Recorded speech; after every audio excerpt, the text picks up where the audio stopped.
দীর্ঘ ১৭ বছর পর যুক্তরাজ্য থেকে দেশে ফেরার ৩ দিন পর প্রথমবারের মতো গুলশানে বিএনপি চেয়ারপারসনের কার্যালয়ে যান দলের ভারপ্রাপ্ত চেয়ারম্যান তারেক রহমান।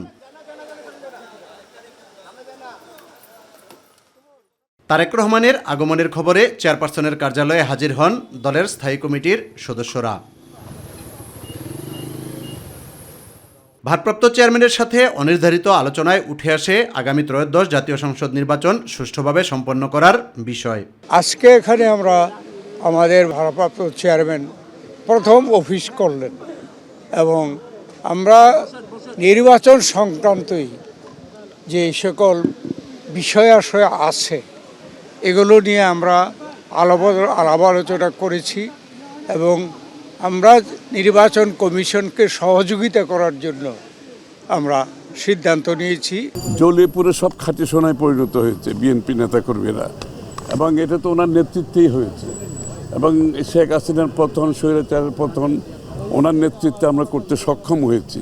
এখন ওনার ফিজিক্যাল প্রেজেন্স এটা তো অনেক বড় পাওয়া সকলের জন্য, এবং আমাদের জন্য বিশেষ করে আমাদের নেতা হিসেবে উনি এখানে এসেছেন, কোটি মানুষ ওনাকে স্বাগত জানিয়েছেন, এবং প্রথমবারের মতো আজকে আমাদের ওনার চেয়ারপারসনের অফিসে উনি আসছেন এখানে। এটা তো অনেক বেশি আমাদের জন্য বড় পাওয়া এবং আনন্দের বিষয়। অনেক দিন পরে সামনাসামনি বাংলাদেশ সম্বন্ধে আলোচনা করছি, বাংলাদেশের ভবিষ্যৎ নিয়ে আলোচনা করছি, রাজনীতি নিয়ে আলোচনা করছি। গণতন্ত্র ও নতুন বাংলাদেশ প্রতিষ্ঠায় ভবিষ্যৎ পরিকল্পনা নিয়েও আলোচনা হয় বলে জানান বিএনপির সিনিয়র নেতারা। এখন তো বেশিরভাগ সময় ওনাকে কাটাতে হবে বাংলাদেশের প্রত্যন্ত অঞ্চলে, বিভিন্ন জায়গায় ওনাকে যেতে হবে, তো নির্বাচনী কার্যক্রম শুরু হয়ে যাচ্ছে।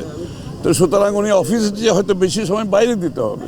ইনশাআল্লাহ উনি যখন ওনার ভিজিট শুরু করবেন, আমি মনে করি শুধু আমাদের নেতাকর্মী সমর্থক না, সমস্ত বাংলাদেশের মানুষ যে প্রত্যাশা, এবং সেই প্রত্যাশা পূরণে ওনার যে পরিকল্পনা, উনি বলেছেন আই হ্যাভ এ প্ল্যান। বাংলাদেশের প্রত্যেকটি নাগরিককে নিয়ে যে সুনির্দিষ্ট পরিকল্পনা, এটা জনগণের সামনে তুলে ধরবেন, বাস্তবায়ন কিভাবে করবেন সেটাও বলছেন।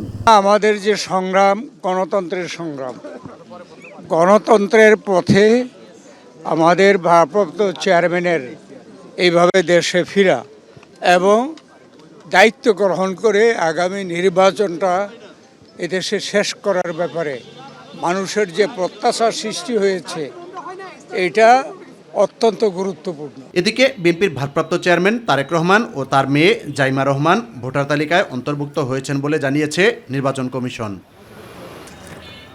ইউসুফ আলী, মিটিভি, ঢাকা।